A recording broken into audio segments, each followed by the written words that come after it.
सो hi everyone, बहुत ही important video आज आपके लिए लेके आए हैं बिकॉज ये वीडियो हमारी बायोलॉजी पोर्शन पे रहेगी।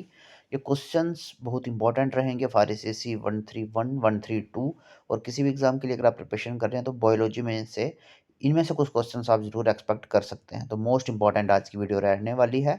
सो welcome again S S C defence academy. तो यहाँ पे बैक टू बैक आपके लिए फ्री वीडियोस लेके आ रहे हैं। इससे पहले हमने फिजिक्स केमिस्ट्री साथ ही में ईवीएस कंप्यूटर पे वीडियोस लाए थे। तो ये हमारी बायोलॉजी में से मोस्ट इंपॉर्टेंट वीडियो रहने वाली है। तो सीधे आते हैं फर्स्ट स्लाइड पे। तो यहाँ पे हमारा फर्स्ट क्वेश्चन रहेगा, ब्लड प्रेशर में be increased by the excessive secretion of. Blood pressure किसके सेक्रेशन पे इंक्रीज होता है? तो इसका सही आंसर रहेगा थोरोक्साइन। थोरोक्साइन के सेक्रेशन से ब्लड प्रेशर क्या होता है? इंक्रीज होता है। ठीक है। अब थोरोक्साइन एंजाइम कौन रिलीज करता है? थोरोक्साइन ग्लैंड करता है। ठीक है, रिलीज करता है। इसके अलावा यहाँ पे आप देख सकते हैं कि what are diastole and what is systole. यहाँ पे फर्स्टली डायस्टोल क्या है? जब भी हमारे हार्ट एक रिलैक्स पोजीशन में रहता है तो उस कंडीशन को हम डायस्टोल कहते हैं। इसके अलावा सिस्टोल किसे कहते हैं? जब हमारा हार्ट कंट्रैक्ट होता है या फिर प्रेशर फील करता है, that condition is known as systole. ठीक है, तो ये भी इम्पोर्टेंट है। इसके अलावा यहाँ से आपके 5 से 6 क्वेश्चन यहीं से निकल जाएंगे। नेक्स्ट यहाँ से नॉर्मल सिस्टोलिक प्रेशर कितना होता है? तो 120 mm ऑफ एच जी, जो हमारा हार्ट का नॉर्मल सिस्टोलिक प्रेशर होता है। इसके अलावा डायस्टोलिक प्रेशर कितना होता है? That is 80 mm of H G. ठीक है। नेक्स्ट ये पूछा जा सकता है कि आपको कि बीपी मेजर करने के लिए किस इंस्ट्रूमेंट का यूज़ किया जाता है? That is स्फाइग्मोमैनोमीटर। ठीक है, मोस्ट इंपॉर्टेंट क्वेश्चन है। इसके अलावा थोरोक्साइन कौन रिलीज करता है? दैट इज थोरोक्साइन ग्लैंड, ये मैंने आपको भी बताया। नेक्स्ट इसमें से आपको ये भी पूछा जा सकता है कि गॉइटर की डेफिशिएंसी से, सॉरी आयोडीन की डेफिशिएंसी से कौन सी डिजीज होती है? That is goitre. ठीक है, तो यहाँ से आपके 5 से 6 क्वेश्चन आपके यहीं से निकल रहे हैं। फिर आते हैं नेक्स्ट स्लाइड पे। यहाँ पे हमारा क्वेश्चन है, which device is use to measure current. तो करंट मेजर करने के लिए कौन से डिवाइस का यूज करा जाता है? तो इसका सही आंसर रहेगा दैट इज एमीटर। ठीक है, और यहाँ से additionally volt meter potential difference को मेजर करता है और वोल्टेज को। इसके अलावा पोटेंशियोमीटर क्या करता है? ये भी वोल्टेज को मेजर करता है। गैल्वेनोमीटर क्या करता है? ये छोटे करंट्स को, दैट इज माइन्यूट करंट को मेजर करता है। ठीक है, यहाँ से भी आपके 3 से 4 क्वेश्चंस निकलते हैं। आते हैं नेक्स्ट पे, name the vitamin not found in any animal food. तो कौन सा विटामिन है जो कि किसी एनिमल फूड में नहीं पाया जाता? तो इसके लिए सही आंसर है विटामिन सी। ठीक है, अब विटामिन सी का यहाँ पे साइंटिफिक नेम क्या है? Ascorbic acid. और इसकी डेफिशिएंसी से कौन सी डिजीज होती है? That is scurvy. Vitamin B two का साइंटिफिक नेम है दैट इज राइबोफ्लेविन। और इसका डेफिशिएंसी से डिजीज होती है that is cracking of skin around lip corners. ठीक है, लिप्स पे क्या होती है? क्रैकिंग ऑफ स्किन होती है। और ये ठीक है। नेक्स्ट आते हैं विटामिन डी पे की बात करते हैं। तो विटामिन डी का साइंटिफिक नेम है कैल्सीफिरोल। आई होप ये आपने पढ़े होंगे विटामिन के साइंटिफिक नेम, बिकॉज ये हमने प्रीवियस वीडियोज़ में ये हमने डिस्कस करा है। तो विटामिन डी का साइंटिफिक नेम इज कैल्सीफिरोल। और इसकी डेफिशिएंसी कौन सी डिजीज होती है? That is rickets. उसके बाद विटामिन के का साइंटिफिक नेम क्या है? फाइलोक्विनोन और फाइटोनाडायोन। ठीक है, और ये ब्लड क्लॉटिंग के लिए रिस्पॉन्सिबल होता है। ठीक है, यहाँ पे एडिशनली आप ये पढ़ सकते हैं। नेक्स्ट क्वेश्चन हमारा रहेगा, acid rain is caused by the pollution of the environment by. Acid rain किसकी वजह से, मेनली किसकी वजह से कौन रिस्पॉन्सिबल रहता है? तो नाइट्रोजन ऑक्साइड और सल्फर डाइऑक्साइड, ये गैसेज मेनली रिस्पॉन्सिबल रहती हैं फॉर एसिड रेन। ठीक है।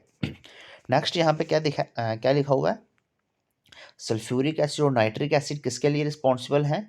मार्बल कैंसर के लिए भी ये रिस्पॉन्सिबल हैं। और रेनफॉल में जब ये सल्फ्यूरिक एसिड और नाइट्रिक एसिड होते हैं, इनकी भी मेन कंट्रीब्यूशन होती है फॉर एसिड रेन। और इस जिसकी वजह से क्या हुआ था? मार्बल कैंसर हुआ था। ये मार्बल कैंसर क्या है?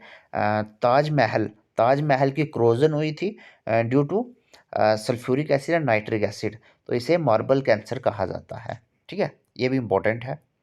उसके बाद नेक्स्ट क्वेश्चन हमारे पास है, blood enters the kidney through the. Blood किसके थ्रू एंटर करता है? ठीक है, तो इसका सही आंसर क्या रहेगा? रेनल आर्टरी के थ्रू ये किडनी में एंटर करता है। मोस्ट इंपॉर्टेंट क्वेश्चन है, तो याद रखना है रेनल आर्टरी के थ्रू एंटर करता है। और नेफ्रॉन को क्या कहा जाता है? Structural and functional unit of kidney कहा जाता है। ठीक है। बढ़ते हैं नेक्स्ट क्वेश्चन पे। इसके साथ ही मैं आपको बता दूं कि भाई एसीसी 131 132 के लिए न्यू बैच स्टार्ट हो चुका है, और अगर आप ग्रंटेड टॉप 500 रैंकिंग में आना चाहते हैं तो अभी कोर्स में एनरोल हो सकते हैं। कोर्स में आपको क्या मिलेगा, फुल पीडीएफ नोट्स मिलेंगे, ठीक है, हर एक सब्जेक्ट के रहेंगे जो कि न्यूली सिलेबस पे रहेंगे। साथ ही में आपको फुल रिकॉर्डेड क्लासेस मिलेंगी जो कि एसीसी डिफेंस एकेडमी की एप्लीकेशन पे मिलेंगी, और अपने टाइम के अकॉर्डिंग आप क्लासेस को देख सकते हैं। इसके साथ ही आपको डेली लाइव क्लासेस मिलेंगी रात को 9 से 11 बजे तक। उसमें आपकी डाउट क्लासेस भी रहेंगी। आपको वीकली मॉक टेस्ट मिलेंगे, यहाँ पे आप अपनी परफॉर्मेंस को एनालाइज कर सकते हैं। साथ में आपको सॉल्व प्रीवियस ईयर क्वेश्चंस भी सॉल्व करवाए जाएंगे, सो दैट यहाँ पे आप अप टू डेट रहें, आपको हर एक सब्जेक्ट का एक प्रॉपर नॉलेज मिले, और वीक कैंडिडेट्स को अलग से क्लासेस भी दी जाएंगी स्पेशली, ठीक है। तो सिंपली आपको क्या करना है, इसके लिए आपको सिंपली हमें व्हाट्सएप करना है 8120745966 पे, ठीक है। फॉर फुल डिटेल्स व्हाट्सएप कर सकते हैं, ठीक है। और अगर आप बुक्स चाहते हैं न्यूली सिलेबस पे तो उसके लिए भी सेम आपको हमें व्हाट्सएप करना है, ठीक है। तो वीडियो को हम कंटिन्यू करते हैं। क्वेश्चन क्या है, which device uses ultrasonic waves for getting images of internal organs of human body. तो इंटरनल ऑर्गन्स की इमेजेस के लिए कौन सी अल्ट्रासोनिक वेव्स का यूज़ करा जाता है, ठीक, कौन सा डिवाइस यूज करता है अल्ट्रासोनिक वेव्स का, ये पूछा हुआ है। तो इसका सही आंसर क्या रहेगा, अल्ट्रासाउंड स्कैनर इसका सही आंसर रहेगा। तो एडिशनली आप पढ़ सकते हैं कि अल्ट्रासोनिक वेव्स वो वेव्स होती हैं जिनकी फ्रिक्वेंसी 20,000 हर्ट्ज से ज़्यादा होती है, ठीक है। साउंड को मेजर करने के लिए दैट इज यूनिट हमारे पास कौन सा होता है, फ्रिक्वेंसी को मेजर करने के लिए हर्ट्ज। तो जिनका यूनिट जिनकी फ्रिक्वेंसी 20,000 हर्ट्ज से ज़्यादा होती है दैट आर अल्ट्रासोनिक वेव्स। जिनकी फ्रिक्वेंसी 20 से कम होती है दैट आर इंफ्रासोनिक वेव्स, ठीक है। एमआरआई का पूरा नेम पूछा जा सकता है, that is magnetic resonance imaging. X ray को डिस्कवर किसने करा था, रॉन्टगन ने। इन्होंने क्या करा था, एक्सरे को डिस्कवर करा था। और सिटी का पूरा नेम क्या है, कंप्यूटेड टोमोग्राफी। तो यहाँ से भी आपके 4 से 5 क्वेश्चंस निकलते हैं, ठीक है। तो कौन सा डिवाइस यूज किया जाता है अल्ट्रा सोनिक वेव्स के लिए, इमेजेस लेने के लिए, that is ultrasound scanner. Next question है, why is carbon monoxide a pollutant. Carbon monoxide को एक पोल्यूटेंट क्यों कंसीडर किया जाता है, बिकॉज ये हमारी बॉडी में हेमोग्लोबिन के साथ रिएक्ट करता है, ठीक है।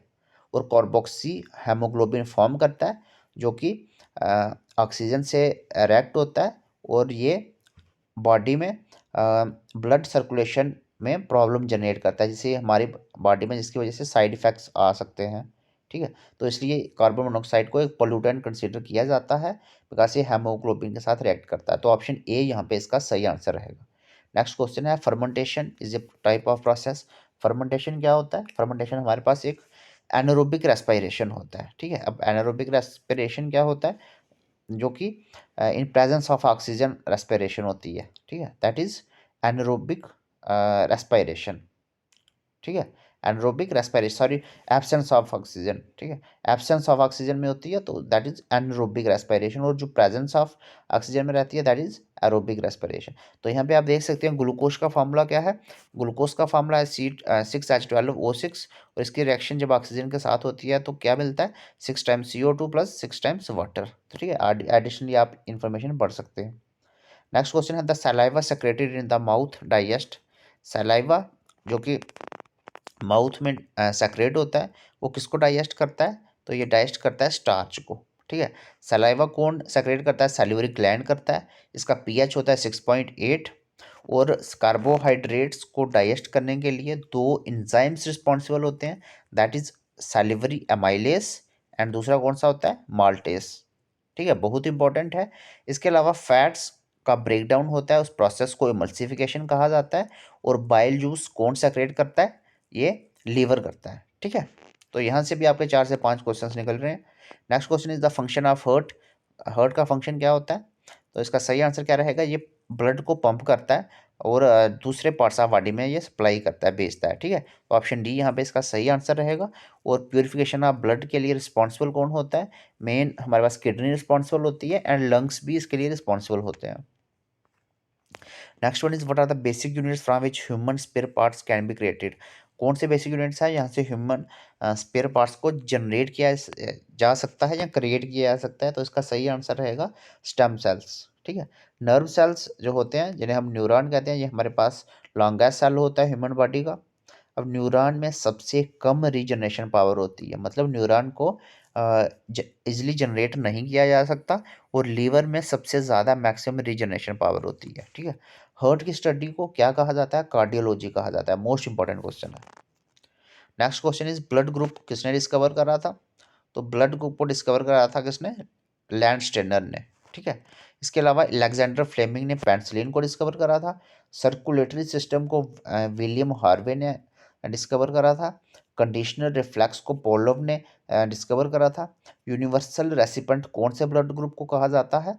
तो ये ए बी ब्लड ग्रुप को यूनिवर्सल रेसिपेंट कहा जाता है, और universal donor blood group O को कहा जाता है। ठीक है, next one is the acid stored in batteries. Batteries में जो एसिड स्टोर होता है, तो कौन सा एसिड होता है वो? दैट इज सल्फ्यूरिक एसिड, जिसको किंग ऑफ एसिड भी कहा जाता है। ठीक है, तो एडिशनली आप ये इंफॉर्मेशन पढ़ सकते हैं। एसिडिक एसिड का formula that is CH3COOH। Next one is dormancy period of animals during winter season. कौन सा पीरियड होता है डोरमेंसी पीरियड एनिमल्स में? तो डोरमेंसी पीरियड वो होता है जिसमें एनिमल की ग्रोथ रुक जाती है, मतलब उसको जिस हिसाब की उसको सिचुएशन चाहिए, जिस हिसाब का उसको इन्वायरमेंट मिल चाहिए, तो फेवरेबल इन्वायरमेंट उसको नहीं मिल पाता है, तो जिस पीरियड को डोरमेंसी पीरियड कहा जाता है। तो विंटर सीजन में एनिमल्स का डोरमेंसी पीरियड कौन सा रहता है? तो इसका सही आंसर क्या रहेगा? इसका सही आंसर रहेगा हाइबरनेशन। ठीक है, उस डोरमेंसी पीरियड को हाइबरनेशन कहा जाता है। ठीक है, तो म्यूटेशन, थ्योरी ऑफ म्यूटेशन किसने दी थी? ह्यूजो डेवरिस ने थ्योरी ऑफ म्यूटेशन दी थी। ठीक है, next one is when a stone is thrown in a calm water of pond.